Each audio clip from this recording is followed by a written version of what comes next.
Start అవుతుందో దాన్ని ఎవరు కూడా ఆపలేరమ్మని చెప్పండి. ప్రజల మూలలో నానుడి స్టార్ట్ అయింది.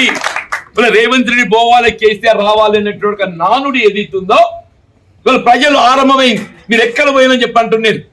నేను గ్రామాలు పర్యటిస్తుంటే మన వసంత గారు ఎక్కడ అందరం బీఆర్ఎస్ సార్, మళ్ళీ కేసీఆర్ రావాలి సార్ అని అడిగాక నేను ఆశ్చర్యపోయిన. మరి ఇంట్లో ఎక్కడ పోయినా ఎప్పుడు కనబడలేదు. ఇప్పుడు ఏ గ్రామం ఏదైతున్నదో అంటే నిజంగా చెప్పంటున్నా హరిచరణ్, ఇటువంటి ఒక వేదిక ఏర్పాటు చేసి పాత మిత్రుల కలయికను దేన్ని ఏమని బాబు చెప్పంటున్నా. మరి నేనేదైతుందో నాకు రాజకీయంగా ఇది ఒక నూతన అధ్యాయం అయినప్పటికీ కేసీఆర్ గారితో కలిసి ప్రయాణం చేయడం ఒక గొప్ప అనుభూతి అని చెప్పండి. కేసీఆర్ గారితో కలిసి ప్రయాణం చేసుడు ఒక గొప్ప అనుభూతి అని చెప్పండి. గతంలో వారితో కలిసి ప్రయాణం చేసిన నాకు ఆ అనుభూతి ఫలాలు నేను నెమరు వేసుకుంటా అప్పుడప్పుడు.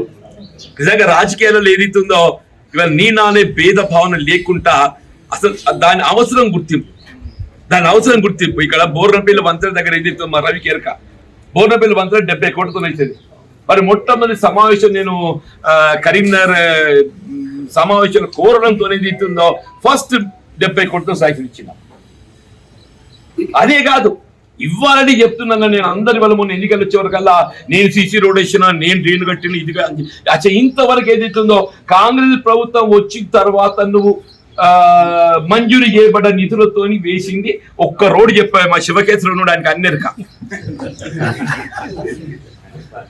జరిగే పనులను ఎక్కడి భారత టీఆర్ఎస్ ప్రభుత్వంలో 50 కోట్ల రూపాయలు దాన్ని ఏమంటారు తెలంగాణ ఫండ్ వచ్చింది కదా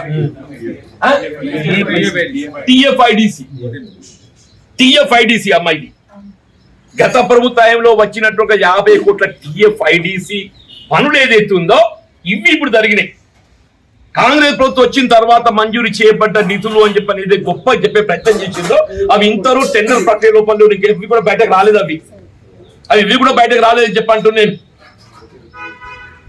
నూకపల్లి హౌసింగ్ కూడా ఏది ఇస్తుందో ఆనాడు నేను ఆరంభింపజేసినటువంటి గృహాలు వినియోగంలోకి రావాలి. ఎవరు ఆరంభింపజేసినా ఎవరి ఆలోచన ఏది ఇస్తుందో దాని కార్యరూపం ఇవ్వాలి. ఆ కార్యరూపం ఇచ్చినప్పుడు ఏదితో ఫలాలు ఏది ఇస్తుందో నిరుపేద వర్గాలు చెందుతాయని చెప్పని ఆనాడు కేసీఆర్ గారు మరి కేటీఆర్ గారు శంకుస్థాపన చేసే కోసం మీరు కూడా ఉన్నారమ్మన్నాడు. 4000 గృహాలు సిద్దిపేట తర్వాత ఎక్కడ మంజూరు ఇచ్చిందంటే మన జగిత్యాలు ఇచ్చిందని చెప్పండి. మూలం ఏది ఇస్తుందో సరే ఆలోచన ఎవరిదన్నా కానీ నిరుపేద వర్గాలు తోడ్పడాలని చెప్పి అంటున్నారు. వీళ్ళ జగిత్యాల పట్టణమే కానీ ఈ ప్రాంతమే కానీ వీళ్ళు కేవలం ఇది ఉత్తర తెలంగాణ ప్రాంతానికి పరిమితం కాదు, యావత్ తెలంగాణకు దిక్చూచి అని చెప్పంటున్నా. ఇది యావత్ తెలంగాణకు దిక్చూచి అని చెప్పంటున్నా. కాబట్టి వారు కేసీఆర్ గారు ఏది ఇస్తుందో జగిత్యాలలో బహిరంగ సభ ఏర్పాటు చేయాలని చెప్పి తలంచి వారి వీళ్ళ జగిత్యాలలో బహిరంగ సభ ఏర్పాటు చేసి తలంచడానికి కారణం ఏదైతున్నదో వీళ్ళ ఉత్తర తెలంగాణకు జగిత్యాల ఏదైతుందో నడిగడ్డ ఇది ఏదైతే దిక్కు భావిస్తామో ఉత్తర తెలంగాణ యావత్ తెలంగాణకి ఏదైతుందో ఇది మార్గదర్శనం కాబోతుంది అని చెప్పండి. రేపు 20 తారీఖు సమావేశం ఏదైతుందో యావత్ తెలంగాణ ప్రజానికే మనం గమనిస్తున్నారు అసలు ఏం కాబోతుంది జగిత్యాల. వాళ్ళు ఒకప్పుడు ఏదైతుందో 78లో జగిత్యాల జైత్ర యాత్ర అది జగిత్యాల జైత్ర యాత్ర చర్చలు ఉండే అమ్మా. ఇప్పుడు కేసీఆర్ గారి యొక్క జైత్ర యాత్ర ఏదైతుందో మళ్ళీ చర్చకు రాబోతుందని చెప్పండి. జగిత్యాలలో కేసీఆర్ గారి జైత్ర యాత్ర ఏదైతుందో మళ్ళీ చర్చలకు రాబోతుందని చెప్పండి.